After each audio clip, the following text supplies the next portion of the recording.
Hi folks, welcome to another video for our Math 119 class. And so in this video, we're going to take a look at finding the mean and the standard deviation using technology. This will be from 2.7 in your textbook, but I just want to remind us of a few things here, okay? So we have this data set. We'll take a look at that in just a little bit, but let's look more closely at the directions right now.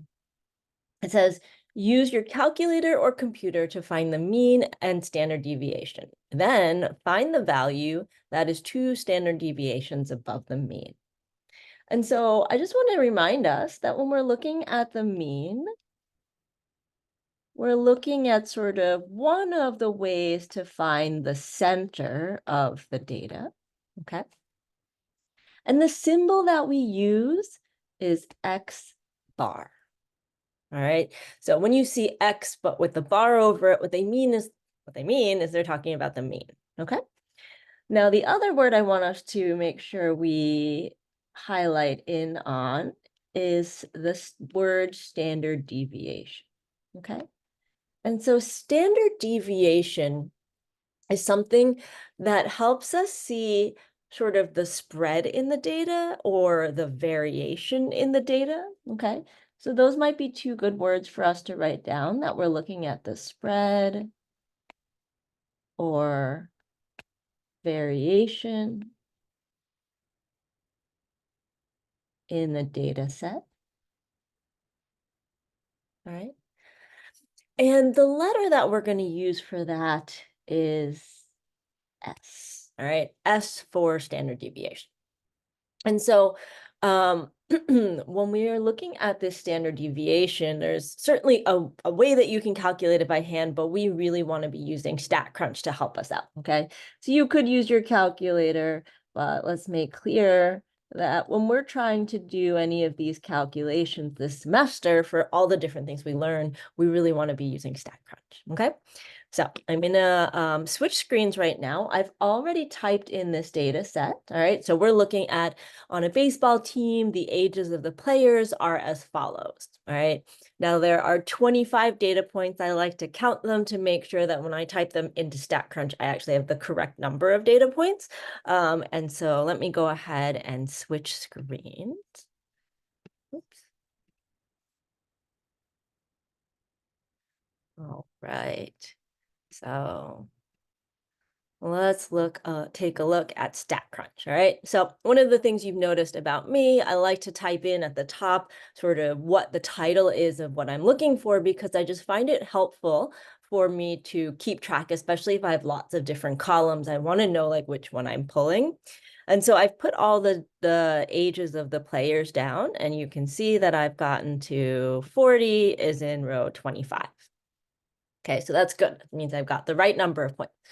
So now if I want to find the mean and the standard deviation, I'm going to go to Stat, and then I'm going to go to Summary Statistics, and I'm going to go over to Columns, okay, because I've typed all my data in the column.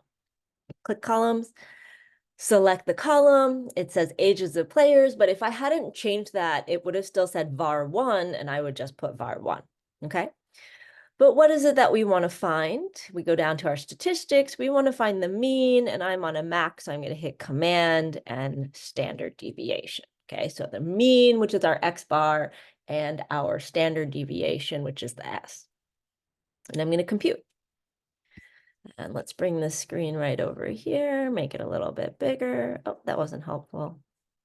Okay, so right now we have ages of players. The mean is 30.68 and the standard deviation is 6.1, all right? So we're gonna write those down, and we're gonna go back to the tablet and kind of take a look at what that means, all right? So the mean is, let's round to 30.1, and the standard deviation, let's round to 6.1, okay? All right, I'm gonna go back to my other screen. Let me stop sharing here. We're gonna go ahead and share my screen here.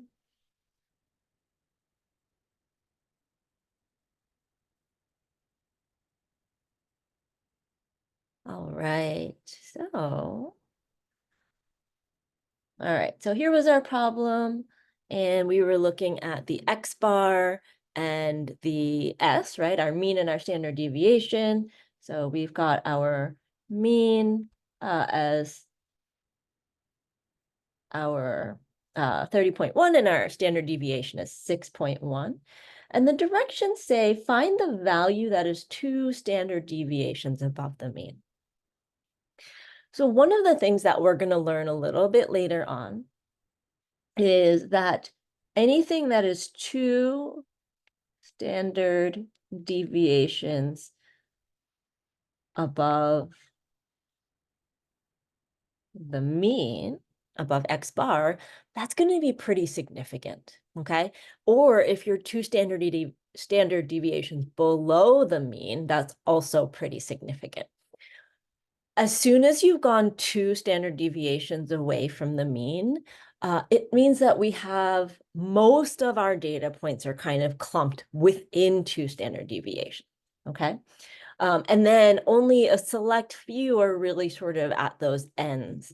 I'm sort of avoiding using this word, but I'm going to go ahead and use it now. Some of you might know something about a bell curve or a normal distribution, okay?